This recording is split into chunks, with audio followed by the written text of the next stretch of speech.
Hello friends, आप सभी का स्वागत है इन्वायरमेंट की क्लास में। जो इन्वायरमेंट सब्जेक्ट है ये यूपी टेट प्राइमरी लेवल या फिर पेपर 1 या सुपर टेट के लिए बहुत ही इम्पॉर्टेंट सब्जेक्ट है। इसलिए आज से हम लोग इन्वायरमेंट सब्जेक्ट स्टार्ट करने जा रहे हैं। अगर आप लोगों को वीडियो अच्छा लगे तो इसे लाइक करिए, सब्सक्राइब करिए चैनल को और शेयर करिए। तो आइए चलते हैं, हम लोग देखते हैं इन्वायरमेंट। तो इन्वायरमेंट पढ़ने के लिए आप सब लोग जानते ही होंगे कि जो पर्यावरण होता है वो उसे हम लोग कैसे डिवाइड करते हैं, परि प्लस आवरण, यानी कि चारों ओर से ढका हुआ।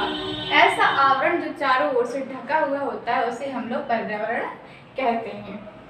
इसके बाद नेक्स्ट हम लोग देखेंगे पर्यावरण के घटक। पर्यावरण के घटक क्या होते हैं? पर्यावरण के दो तरह के घटक होते हैं। फर्स्ट है आपका प्राकृतिक एंड सेकंड है कृत्रिम। तो फर्स्ट प्राकृतिक जो होता है वो प्राकृतिक तरीके से, यानी कि जो नेचर में चीज़ें होती हैं वो सारी प्राकृतिक हो जाएंगी, प्रकृति में होती है। और कृत्रिम जो होता है वो मानव निर्मित होता है, उसे हम लोग कृत्रिम कहते हैं। इसके बाद हम लोग देखेंगे प्राकृतिक। प्राकृतिक में भी दो तरह के होते हैं। फर्स्ट है आपका जैविक एंड सेकंड है अजैविक।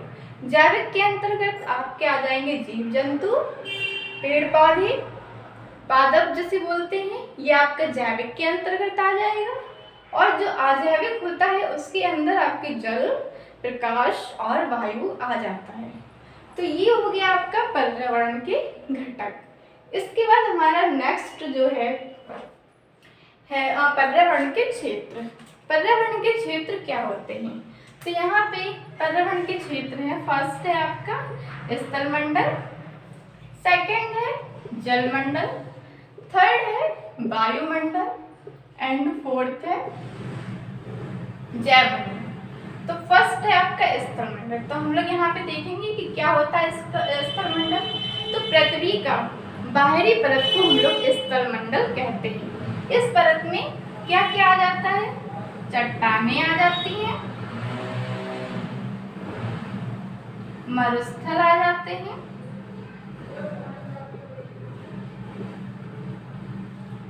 पर्वत आ जाते हैं, पहाड़ आ जाते हैं, मैदान आ जाते हैं। ये सारी चीजें आपकी स्थलमंडल के अंतर्गत आ जाती हैं। चट्टानें जैसे क्या क्या होते हैं? जैसे आग्नेय चट्टानें, आग्नेय शैल होती हैं, अवसादी शैल होती हैं, और आपका कायांतरित शैल होती है।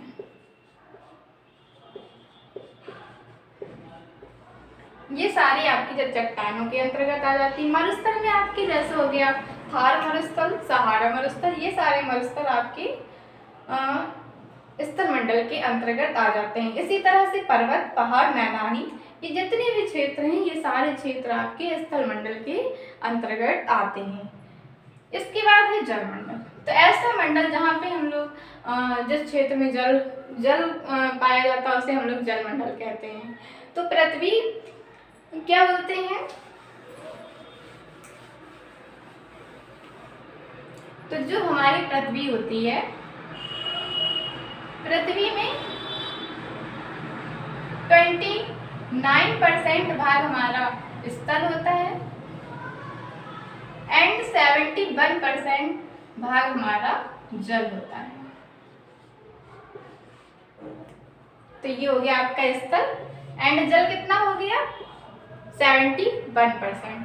अब जो 71% जल होता है उसमें भी हमारा 97% जो जल होता है वो महासागरों में होता है। जो जल महासागरों में होता है वो जल होता है खारा। इसके बाद हमारा जो 2% जल होता है वो ग्लेशियर में, हिमनदों में,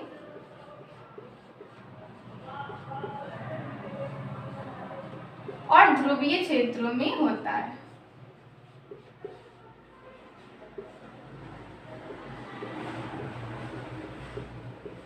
इसके बाद आया 1%। तो जो 1% भाग होता है यही 1% भाग हमारा स्वच्छ जल होता है। तो ये आपका हो गया जल का डिवाइडेशन हमने कैसे किया। फर्स्ट है आपका 29% स्थल, 71% जल और 71% में भी आपका 97% महासागर, 2% आपका ग्लेशियर वगैरह में और 1% आपका स्वच्छ जल होता है। इसके बाद हम लोग देखते हैं कि जो उत्तरी गोलार्ध होता है और दक्षिणी गोलार्ध। उत्तरी गोलार्ध में हमारा होता है 61% एंड दक्षिणी गोलार्ध में होता है 81% भाग जल होता है। तो ये आपका हो गया जलमंडल। इसके बाद हम लोग देखते हैं वायुमंडल। वायुमंडल क्या होता है? पृथ्वी के चारों ओर जो गैसों का आवरण होता है उसे हम लोग वायुमंडल कहते हैं। गैसों के आवरण के साथ साथ इसमें जल वाष्प होती है, इसके साथ साथ ही इसमें धूल के कण भी होते हैं। गैसों में आपकी कौन कौन सी तरह की गैसें आ जाती हैं?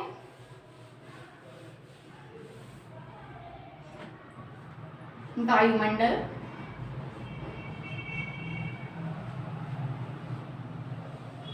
वायुमंडल कैसे गैसेस होती हैं। अब गैसेस में कौन कौन सी गैसें आ जाती हैं? Nitrogen, oxygen, argon, CO2, carbon dioxide. इसके बाद है नियॉन, हीलियम, क्रिप्टॉन, जेनॉन। तो ये सारी गैसेस आपकी वायुमंडल में गैसों के अंतर्गत आ जाती हैं। अब हम लोग देखेंगे इसका परसेंटेज कितना होता है। नाइट्रोजन का परसेंटेज होता है 78%, ऑक्सीजन का होता है 20.95%, ऑर्गन का हो जाएगा 0.93%, ऑक्सीजन का हो जाएगा CO2 का हो जाएगा 0.036%। तो ये आपके जितने भी ऊपर के गैसेस हैं यही इम्पॉर्टेंट है। इसके बाद जैसे नियॉन का हो जाएगा 0.005%, 0.002%। इसके बाद हो जाएगा हीलियम का 0.005%। तो ये हो गया आपका इस तरह से। तो इनकी क्रम भी एग्जाम में पूछा जा सकता है कि सबसे ज़्यादा परसेंटेज किसका होता है। तो आप लोग इसको ऐसे जैसे सीरीज बनी है वैसे ही लर्न करना है। सबसे ज़्यादा नाइट्रोजन, ऑक्सीजन, उसके बाद ऑर्गन, उसके बाद CO2 और देन उसके बाद है आपका नियॉन। तो ये हो गया आपका सीरीज। तो एग्जाम में आपके क्वेश्चन क्या क्या पूछा जाएगा कि जो पर्यावरण के क्षेत्र हैं उनमें कौन कौन से क्षेत्र शामिल हैं। तो आपको बताना है स्थलमंडल, जलमंडल, वायुमंडल एंड जैवमंडल। देन उसके बाद आपसे पूछा जा सकता है कि जो जलमंडल है स्थलमंडल और जलमंडल में कितना परसेंटेज है। तो ये हमने आपको बता ही दिया कि 29% और 71%। उसके बाद ये पूछा जा सकता है कि 71% में से कितना परसेंट महासागरों में है या स्वच्छ जल है या हिमनद या फिर ग्लेशियर में है। तो ये आपका हो गया जलमंडल। उसके बाद वायुमंडल में आपसे ये गैसेस पूछी जा सकती है, इनकी सीरीज पूछी जा सकती है या फिर ये पूछा जा सकता है सबसे ज़्यादा कौन है या फिर इनकी सीरीज पूछी जा सकती है। इसके बाद हम लोग देखेंगे लास्ट है हमारा जैवमंडल। जैवमंडल क्या होता है? तो जैवमंडल ऐसा मंडल जहाँ पे जीवन उपस्थित होता है उसे हम लोग जैवमंडल कहते हैं।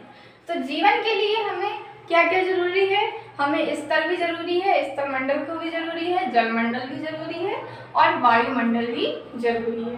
तो जैवमंडल हमारा स्थलमंडल प्लस वायुमंडल एंड प्लस जलमंडल, तो ये तीनों को मिला के हमारा जीवन संभव है। इसी को ही हम लोग जैवमंडल कहते हैं। ये हो गया आपका जैवमंडल, जहाँ पे जीवन आपका उपस्थित होता है। तो आज के लिए हमने पढ़ा पर्यावरण के क्षेत्र, पर्यावरण क्या है। आप लोगों को वीडियो कैसा लगा इसे लाइक करिए, शेयर करिए और चैनल को जरूर सब्सक्राइब करिए अगर आप लोग फर्स्ट टाइम आए हैं चैनल पे। कल के जो भी कल का वीडियो होगा उसमें हम लोग इसकी आगे बढ़ेंगे। Thank you.